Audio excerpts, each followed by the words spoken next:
I stumbled upon this older video, but even in the older videos, they can tell us a lot of what's going to take place in the future. So let's go ahead and give a watch to this video. What if you could have a powerful computer like your smartphone inside your head? Scientists at Northwestern University say they are making a chip that would connect to your brain to the internet. Yesterday, I spoke with John Brahaney from the National Catholic Bioethics Center about the dangers of such a device. Everybody is going to be worried not only about safety but reliability over time. And then I think the next thing that we would worry about is this going to make some people or some groups more powerful in all they can know and what they can do? Seems to me that's a danger, but also I think we ought to be paying attention to the dangers of ourselves being monitored, maybe even controlled. And finally, just as with our smartphones, we may come to rely on this technology and fail to develop our own abilities, our own character. Is there any data suggesting that that is actually the case? Well, I'll tell you, I don't think people have done enough research with the chips yet. I think there's a lot of research that is ongoing right now with smartphones, and I think it's an interesting, almost parallel example. It's not in our head, but they are in our hands. And obviously they change people's behaviors. They change how they interact, and it's not all good. I want you to notice that he said in the beginning of the video that they run the risk of making certain people or certain groups more powerful than others. Is this going to make some people or some groups more powerful in all they can know and what they can do? Seems to me that's a danger. Brothers and sisters, did you hear what he just said? That the potentiality of this type of technology being inserted into a person's brain and information uploaded onto this chip, into their brain, that can attach to their understanding, will make these people more powerful, more knowledgeable than others. And there's just a scripture that just popped right to my head, and we always look at this scripture in a certain way in terms of a general knowledge increasing. But let's take a look at Daniel 12:4. But thou, O Daniel, shut up the words and seal the book, even to the time of the end. Many shall run to and fro, and knowledge shall be increased. Notice that. Knowledge shall be increased. And what the man said is that they run the risk of certain individuals or groups being more superior and knowledgeable and powerful than other people because of this, the data upload into their brain. Is this going to make some people or some groups more powerful in all they can know and what they can do? Seems to me that's a danger. Could it be that this is what is being referenced here in Daniel 12:4? That knowledge shall be increased, that there'll be a type of superhuman that will have this artificial type of intelligence? We talk a lot about robots, and they're being used in many industries right now. From car automaking to the assembly line, and even in certain fast food places, they're using robots to do the job that humans used to do. So in that sense, knowledge is increasing in the realm of the artificial intelligence.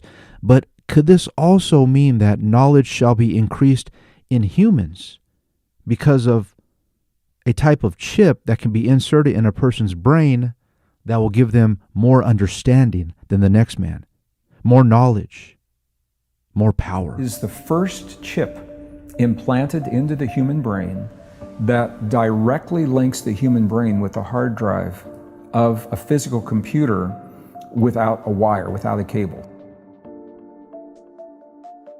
We have the biology that allows us to do already, we have this, what those chips are allowing us to do. When we learn to access these mirror neurons in a very specific way, we have super learning. I do this personally. I mean, we can learn very, very quickly. We are at this pivotal crossroad where we are developing and evolving our technology so quickly. We have to make a choice as a society. How much of our power will we give away to the machines? How much of it sounds like a science fiction movie? Where do those movies come from? This is consciousness in those movies asking us to explore. Neuralink is the first chip implanted into the human brain that directly links the human brain with the hard drive of a physical computer without a wire, without a cable. So it's like Bluetooth technology. It's beyond Bluetooth, but you can think of it that way. Right. So what he's saying is, if you can't beat the machines, join them. He said, let's interface, let's become one with these machines. Right. So what do you think about that? So they have the chips that can be implanted into the brain, and I mean, think about what's happening. These are silicon chips that have contact points that are interfacing with human neurons. When we learn to access these mirror neurons in a very specific way, we have super learning, Brian. We can learn, so I do this personally. I mean, we can learn very, very quickly. We can learn music. You can learn to perform the way another musician is performing. You can learn a foreign language very quickly. You can retain, not only retain, but recall information. Very super learning, super memory, super retention, super recall. It's something for us to think about.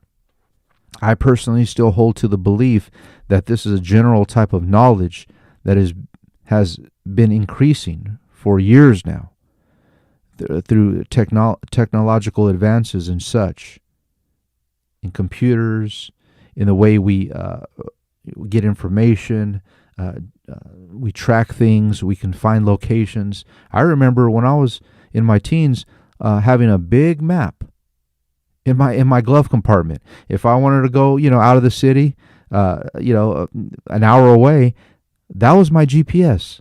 Pulling out a big map and having it open there, pulling over at a gas station and pulling out a big map. Or at times I didn't have a map, I'd go into the gas station, and this was very common back then, and we'd talk to the guy. I'd talk to the guy at the cash register and say, hey, how to get here, how to get there? Oh, yeah, sure, just go down here, and they'd write it down for you on a little piece of paper, and that was your GPS back then. A big, colorful map.